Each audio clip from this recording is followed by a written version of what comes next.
apparently.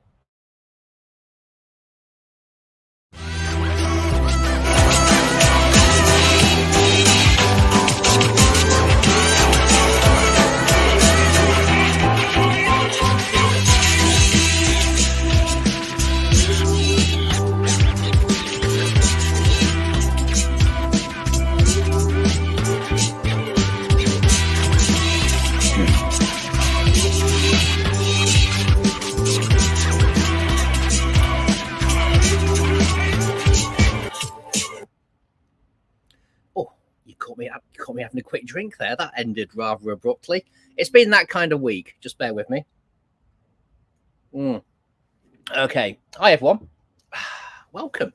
You are watching the FinTech Magazine Show, brought to you by your good friends here at FinTech Magazine, InsurTech Magazine, and BizClik Media Group. My name is Scott Birch, and we will be bringing you all the latest news, analysis, and opinions from the world of FinTech every 2 weeks, right here on LinkedIn. And I think we're also available on YouTube and other digital platforms as well.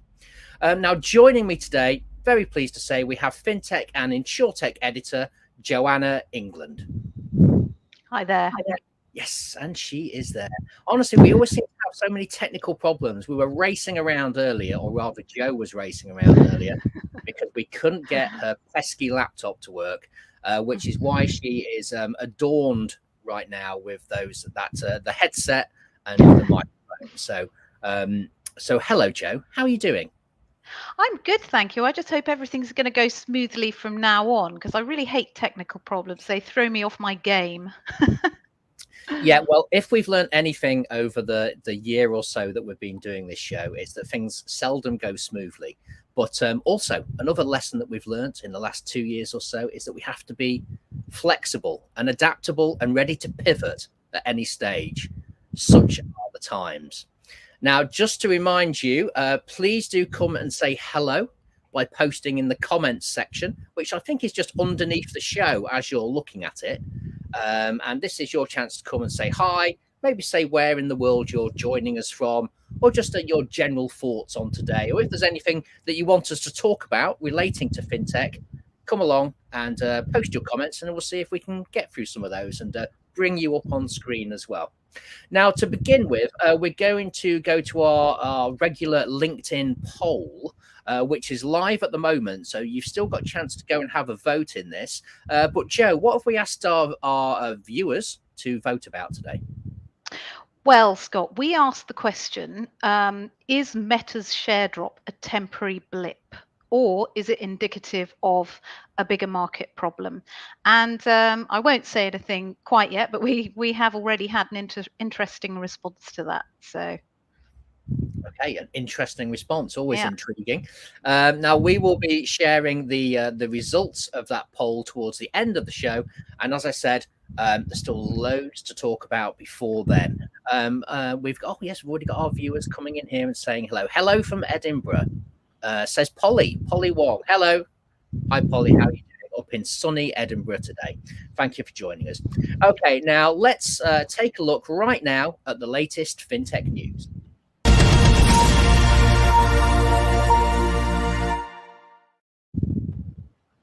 Okay, Joe, why don't you kick us off with what's caught your eye from the worlds of bit of rustle there, from the worlds of FinTech and InsurTech. What's happening in news? Okay, well, we couldn't not discuss the Meta share drop. The 25% value drop of that was really quite impressive. 200 billion off the value of Meta. They have picked up over the last couple of days, but things are not quite right still. And there are so many things that could have contributed to this dip, and I will try to be brief, but three of them are pretty important and deserve a mention. So I think one of the first major issues that's come out is that this has happened as a result of Meta's natural evolution, because Meta isn't just a company, it's more of an empire. And I think, like all great empires, an implosion begins at some point. So what we want to establish is this the start of it? We hope not, but Meta has already admitted that they have potentially reached their saturation point, and that's because they've got 2.83 billion daily users, but those users are of an older demographic, and the proportion of population that's going to be interested in Meta basically already has an account. So the trouble is that young people are clearly voting with their feet, and they are gravitating towards platforms like TikTok, Snap, and the like over Meta, which means it's just not attracting enough new users. Now, the second thing that is possibly affecting the share price drop is that Meta is getting itself a reputation for having a bad attitude in terms of the way it treats its users. And when I say that, I mean, we need to look at stories like when they turned off Facebook for a week for Australian audiences over the government row over news content. Now, 17 million Australians visit Meta daily, and lots of them rely on the platform for business advertising. And Meta basically ended up punishing its users over a row with the government in terms of regulations. Now, in my opinion, that's a pretty bad move. It doesn't kind of reflect well if you're punishing your users over a regulatory glitch. And then last week, they did something similar because they had a row with the EU about European data not being allowed to be stored on US servers. And Meta wants this kind of giant global free flow of data, and they stamp their feet when they can't get what they want. So they literally threaten to cut off the whole of Europe from Facebook. I mean, talk about the big bully boy in the playground. It really just doesn't come across well. And I think the third leg of the stool is that Meta is the biggest advertising platform globally next to Google.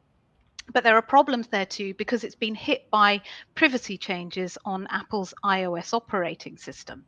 And what this means is that it's reduced the ability of brands to target and track their advertising on Facebook and Instagram. And this change alone could impact Meta to the tune of $10 billion just for 2022. And that has actually been admitted by Meta themselves. They've come out and said, this is not a good thing. So there's lots of stuff going on there. It is not a cut and dried situation. Yeah, I mean, look, some of those numbers you mentioned there are absolutely eye-watering, aren't they? I think that Mr. Zuckerberg alone lost something like 29 billion in terms of his personal. Incredible figures. And it's also interesting, Joe, actually, I don't know what you think about this, but you're absolutely right. Facebook is very much for an older generation these days, right? An older generation. Certainly, I imagine that most people, if anyone out there has teenage children, I doubt very, very few of those are turning to Facebook or whatever you want to call Meta's various platforms. Maybe Instagram hanging on a little bit, but as you said, Snapchat, Snap, TikTok, that's where the next generation are gravitating towards. And as Meta or as Facebook's audience reaches that saturation, even though it's, how many did you say, 2.8 billion daily users? 2.83 billion daily users. Billion. Yeah. Don't forget the 0.03 billion. Daily users, that's just insane. But once that growth plateaus, or once that levels off like that, then surely there's only one direction. Only we had one of their videos to show. There's only one direction that Meta is going to go in, you could suggest. Okay, but yeah, really interesting. Interesting to see, obviously, how that happened. And obviously the share price was impacted because I think it was the first time ever that Facebook / Meta had said that its number of users had not massively increased. So that was the cause of it. Obviously, there's other things lurking in the background as well. A bit of a backlash maybe towards big tech as well. But interesting to see what anyone else has to think about that. Actually, there's a few comments in here. In fact, here we go. Friend of the show, Stephen Roche, says they had the foresight. Here we go. They had the foresight on Instagram trending growth, but not TikTok. Good to see you, Stephen. Thanks for joining us again today. Notice how we gave you an extra half hour in bed before joining us by putting the show back just for you. But yeah, really interesting point there. He's again switched to focus on the virtual world on Meta instead of social media. Well, look, I'm sure that's definitely the way that Meta are thinking as well. I think social media has I almost said something almost. No, I can't say that. Social media has perhaps run its natural course, and maybe Meta is indeed the future. So, Joe, let's move on to your next story, which is from the wide world of insurtech. Yes, that's right. And I chose this story because it's something a bit different and it ties in quite well with Meta. It's about a UK insurtech called Hob, based in Glasgow, a 2019 startup, which has declared itself the world's first metaverse ready insurtech. Now, by this, they mean that they can operate entirely virtually, which in itself isn't unusual because lots of companies are now doing that. But Hob has taken the additional step of integrating virtual spaces into their business environment for training purposes, onboarding, customer meeting places, and so on. Which means that they are ready to plug into the metaverse once it's up and running. And I'd have loved to get them in to talk about this actually, but unfortunately weren't available today to come on the show. But it is a space that I'll be watching with interest. Yeah, absolutely. And sorry, along those lines, by the way, if we do have any companies out there that do want to join us on a future show, then do reach out to Joe directly. We do have live guests on the show, and we also have pre-recorded segments as well. So it's very much we don't want this show to become just us in a social media style echo chamber talking amongst ourselves. This is very much a show for you guys to interact and get involved and join us live as well. And on that note, I'm just going to turn to a few comments here. We've got here one from let's see. Well, let's have a few comments, shall we? Kieran, pick one at random. What's this from Jack Tinney at the end here, actually? Here we go. Trends always take 7 years before it reaches the consciousness of the press and politicians. I noticed this at that time. It was not validated until today, 7 years later. I'm assuming that Jack is talking about our first story there, which was talking about Meta, but he's a little bit not quite sure exactly 100%. But we'll come back to that later. Jack, give us some more information, some more detail about your comment there, and we'll try and come back to you later on. Okay, Joe, and your final news story for today, and that's back to FinTech. That's right. And we did actually touch on it on this kind of story in the last show. But now it seems Tap to Pay has actually been launched in the US. Apple, they don't hang around, and there's such a huge force to be reckoned with. So this launch is going to have an impact on smaller operatives in the digital space for sure, because 90% of retailers in the US already accept Apple Pay. So this new capability will enable customers and vendors nationwide to use the facility at most checkouts. And as always, simplicity is key here, because retailers can just use their iPhones to take payments rather than have a separate payment device. And Tap to Pay is already geared up to accept contactless credit and debit cards from all the leading payment networks. That includes American Express, Discover, Visa, and MasterCard. Now, I think that regulators will actually need to watch this step by Apple very carefully, because I personally feel that it's a bit of a recipe for market monopoly unless other competitors very quickly jump on the bandwagon. Okay, and with other competitors, are we thinking Samsung, for instance? I mean, obviously, major smartphone producer, global leader, I think, or well, that fluctuates quite a bit. But I mean, because Samsung obviously have their own payment mechanisms through their phones as well. But it's about it's about being able to receive the payments, right? Especially for small retailers. That's correct. That's correct. It's about businesses just being able to download an app and be able to take payments directly through their phones, and just that whole seamless digital transaction. Yeah. Okay. And like I say, please do post your comments. Tell us what you think as well about Apple Tap to Pay. I believe that's being rolled out, as Joe said, in the US towards the end of this year. I think it's not actually up and live yet, but obviously that will, I think, is going to be global. Well, I imagine be rolled out pretty quickly, actually. Okay. Now remember, you can catch all of those stories that you saw on our website there. You can catch them all on our 2 websites. So we have FinTech Magazine, as you can see, FinTech Magazine. and insurtechdigital.com, which you may have noticed has had a bit of a revamp in recent weeks. So you can go along there and you can read all of the news that we're talking about today. And of course, you can read our magazines as well. Now, still to come after the break, we'll be taking a closer look at some of the great features from the new February issue of FinTech magazine.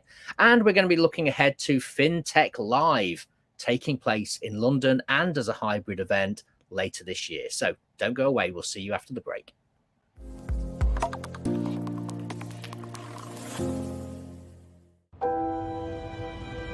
That new normal isn't just how you operate your business, it's also how you lead your business. It is the best possible time to be working in insurance technology.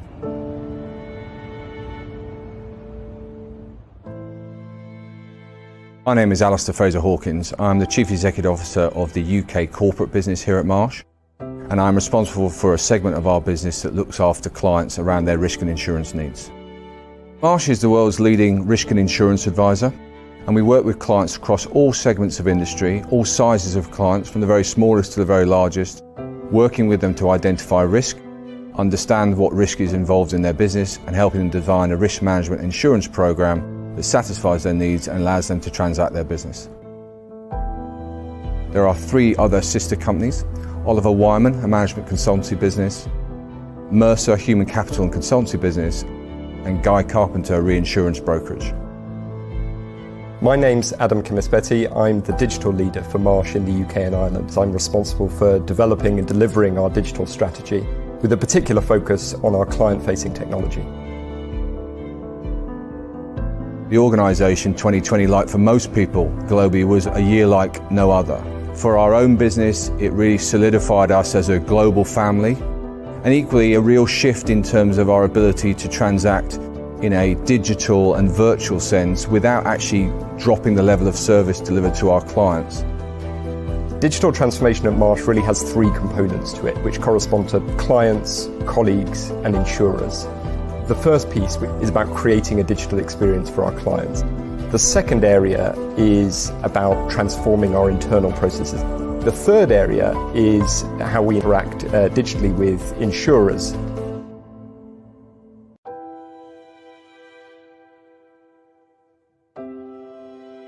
Historically, it used to be we'd travel to see clients. We're now getting that hybrid model whereby we're able to engage with clients virtually and bring experts from across the world, not just from the local geography, in to see clients. The key benefit of digital transformation is about improving our client service. The transformation of our internal processes means that we're able to respond to clients' needs much more quickly. We're able to get them insurance quotes faster. The data that we're able to gain and use through that digital transformation means that we can provide richer insights back to their clients. From an insurance perspective, we're probably one of the industries that needs to come the farthest from a digital transformation perspective when you compare it to other industries. And every decision we make is around, will this decision improve either the colleague experience or the client experience? All change is challenging and comes with some cost. The level of investment that we're making across all these different initiatives means that our colleagues are having to adapt to new processes and new ways of working at a time when the business is growing and we're needing to keep up with the day-to-day of serving our clients. We are an advisory business. We talk to clients and every client is different. The ability to utilise AI for some of that data assimilation for us is really powerful. But ultimately, a client comes to us for our insight and intellect around a particular subject. We are providing human advice based on a whole load of data points. If we're going to be successful as a business and as an industry overall in innovating and disrupting the traditional way of doing things and using new technology, that means that we've got to attract and retain new talent that we haven't traditionally been able to do. And I think if we achieve that, then that will go a long way to modernising the sector. We also talk at Marsh & McLennan about being there for clients and colleagues in the moments that matter. Never has that been more relevant than the last 18 months. And for a business that's 150 years old, that underpins our culture. So absolutely going forward, we'll be focusing on protecting and promoting possibility for both the colleagues that work for us and the clients that we're fortunate to engage with.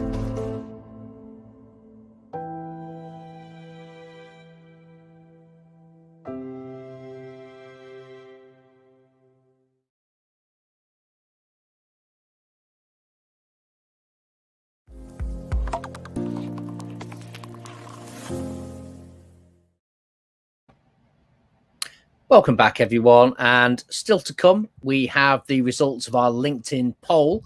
I believe that poll has closed now. I have had a quick sneak look at the result, but we'll bring you that later on. And of course, we're also going to be talking about the FinTech Live event as well. But first, Joe, we're going to take a look at the February issue of FinTech magazine. And I think we can bring the front cover up here, can't we, Kieran? Now, as you'll see from the front cover, well, we've got exclusive insights, well, depending on how big you can see that cover. We've got exclusive insights and interviews with the likes of JP Morgan Chase, Capgemini and Visa. And on the cover there, we have Moody's Corporation as well. Now, we interviewed their Chief Diversity, Equity and Inclusion Officer, DK Bartley, and he told us why he believes it's important for fintechs to be more diverse. Let's take a look at the video that we produced as part of this report. The greater diversity of thought you have, the better products we'll have. My name is DK Bartley, Chief Diversity, Equity and Inclusion Officer for Moody's Corporation globally. Moody's has traditionally been identified as a credit rating company, but now we're moving into become an integrated risk assessment company. So our DE&I strategy is really embedded in everything that we do at Moody's. And we want to make sure that all of our employees understand what best practices in DE&I look like, and also that they have the tools and resources to incorporate that in everything that they do. So as an example, we have an inclusion app. That's really unique, because most companies don't have an actual app for that, particularly DE&I. Because a big part of our strategy is to advance gender globally, as well as advancing the talent that already exists within our organization. All of our partners, we work hand in hand to understand how we could advance their business and really take it to the next level. We want to make sure that you have the highest level of rigor around precision, around impact, and around making sure that as a customer, you are happy with the end result of what we do and how we do it. Over the next 12 to 24 months, we are going to focus on, our new kind of offerings as an integrated risk assessment company. As with any fintech company, you can't just think about the finances or the technology alone. You have to think about, how does this relate to the people?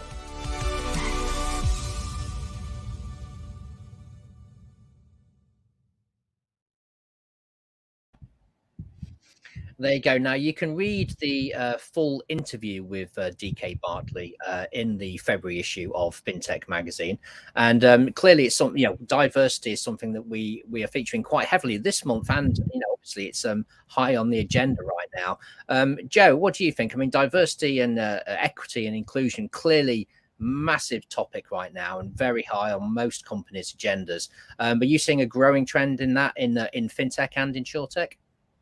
Absolutely. It's the word on everybody's lips, really. But I mean, the wisdom I personally took away from this feature is that Moody's vision of diversity is genuinely inclusive. It's not just about black versus white or male versus female representation. It's basically about getting everyone to the table. And that really means kind of breaking through ageism barriers as much as cultural ones. And recognizing that people from all demographics have something to contribute, because we are living in a much more connected world. I found it a really interesting take on a phrase that is often kind of bandied about a lot and can even, if I'm perfectly honest, sound a little bit hackneyed when you talk about it. But I really liked the way that they're handling things. Yeah, it's a really interesting insight into how they operate, actually. So yeah, absolutely, go and read that, and that's in the February issue of FinTech magazine, as we said. And there you will also find an interview that we conducted with two people actually from JP Morgan Chase. We spoke to Eric Smith and Doug Roginson, and they outlined their efforts to leverage the power of their supply chain to break down barriers for Black, Hispanic and Latino suppliers. Let's take a look at that video as well.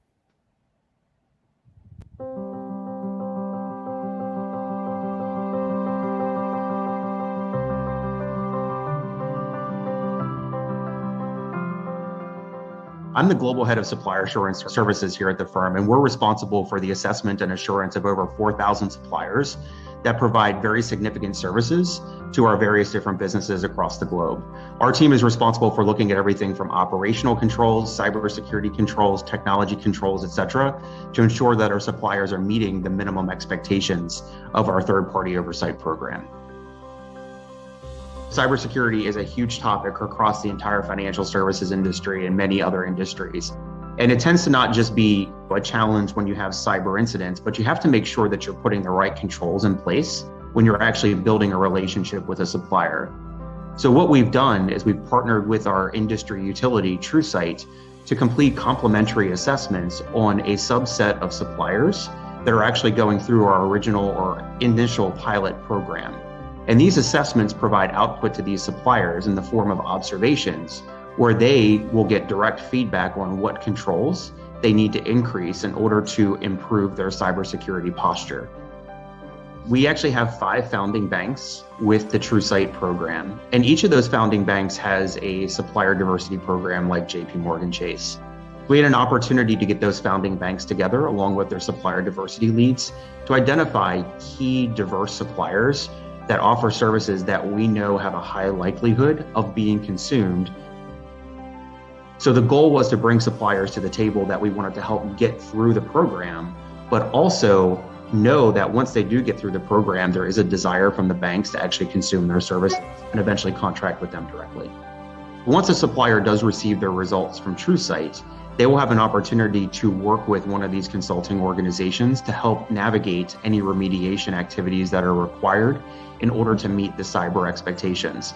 So we've actually partnered with larger consulting firms to help us and our suppliers on this journey. We want to do business with suppliers that have like values, have a similar culture and similar perspective in this space. But also accountability internally and making sure our businesses continue and think about using all suppliers.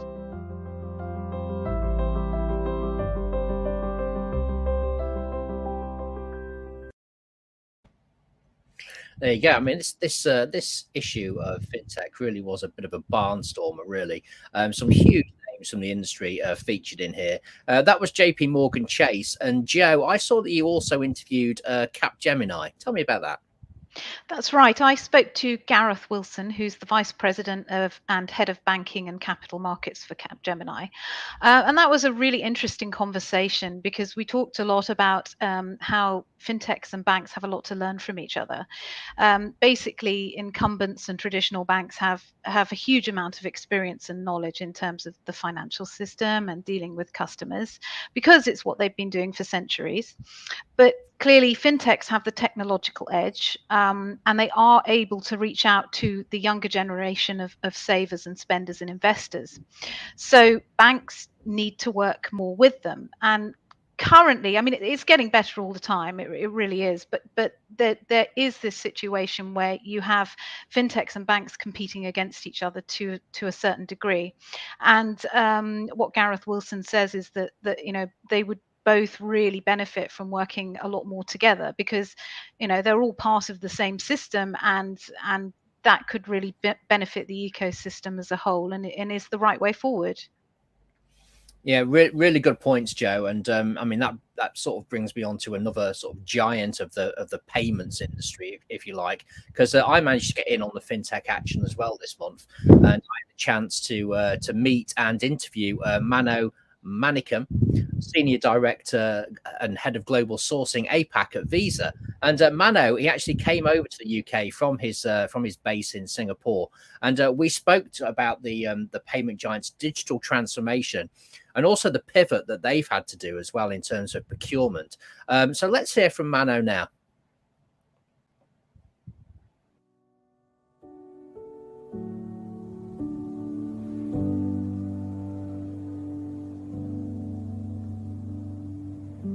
My name is Mano Manicum. I'm the head of global sourcing for Asia Pacific, and I work for Visa. Visa is the world leader in payment solutions. In my scope, I cover the whole spectrum of procurement, and we cover 22 markets in Asia Pacific across all spend categories, and we work with diverse suppliers spread across at a localized level. I've seen procurement change vastly from initially just being a processing function for most companies. What we are trying to see in the industry is procurement functions are closer to the business to drive better business value to reach business goals. Companies don't stay stagnant, and we have to be agile and adapt to align with those business goals. In Visa, we have a roadmap for digital transformation within our procurement function. And part of that digital transformation focus was to ensure that we had the bigger digital transformation agendas, like the main P2P platforms, but also the smaller ones, DocuSign, spend analysis, to minimize the entire processing time of the end-to-end process so that we can get to market a bit earlier with our clients.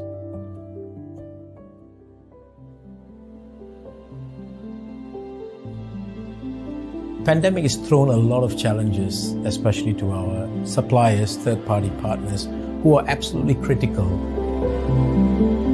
So we had to do closer supplier management, risk review on their financial stability.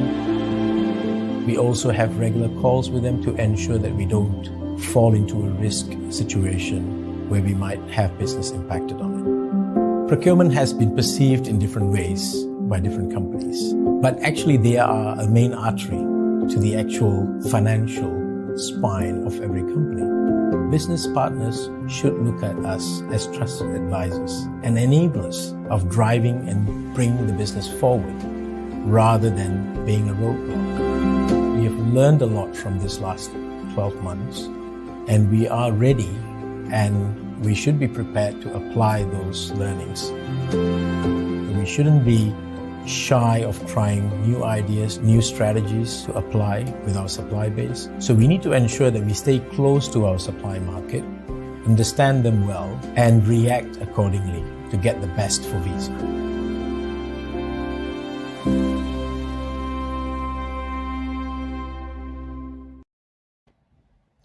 There you go. Really enjoyed meeting Mano.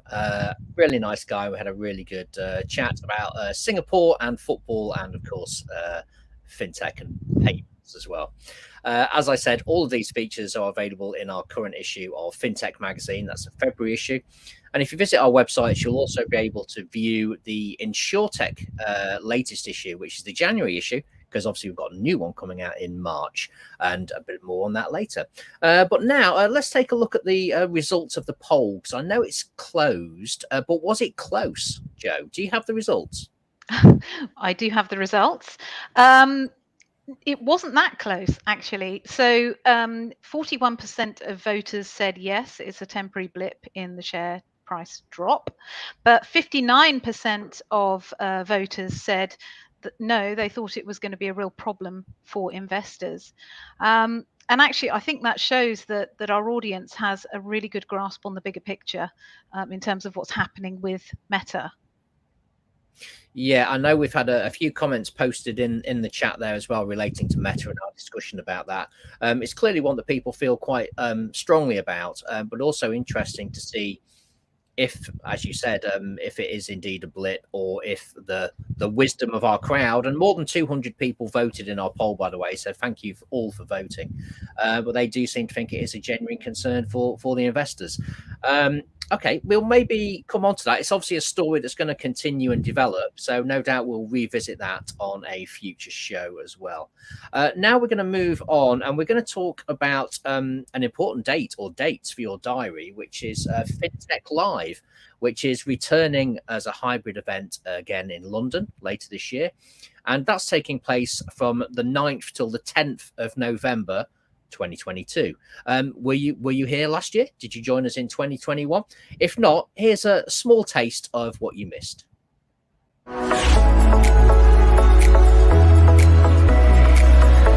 Good morning and welcome to the FinTech and InsurTech live show.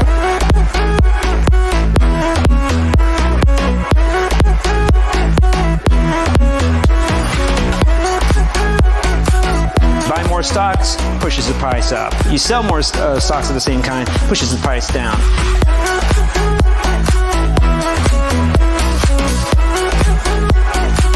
We saw 5 years of growth in digital payments here in the UK.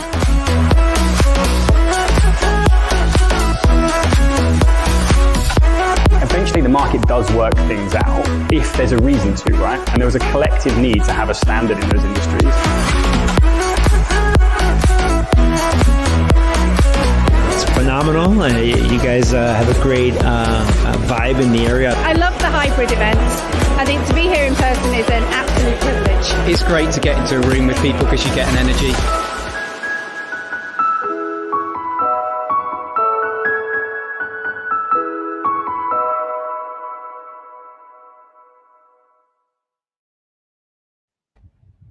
Okay, so those dates again, 9th till 10th of November, 2022. And you can find out more, obviously a bit close to the time. We'll be confirming more of the speakers and the sessions that you can attend as well. So make sure you grab your tickets for that one. Now, also coming up next month, we're going to be publishing our top 100 women in fintech list. This is something that we started last year, actually. And we published it on March the 8th, which is International Women's Day. And we're going to be doing a similar kind of treatment this year, but we're mixing it up a little bit as well. We'll talk more about that probably in a later show, and all will be revealed as we reveal that top 100 list as well. Now, I think that's pretty much all we've got time for this episode. Really hope you've enjoyed the show. Make sure you tune again in 2 weeks' time. And thank you for interacting with us and for taking part in our poll as well. And remember, this show is available to watch on demand as well. So please do share it with any colleagues that might have a mild interest in fintech or insurtech. Big thank you to Joanna for her wonderful analysis of the news today and talking us through some of those features. And a big thank you to Kieran and the rest of the video production team who made a lot of that work that you've seen today. And this has been a BizClik Media Group production, and we'll see you in 2 weeks. Bye for now.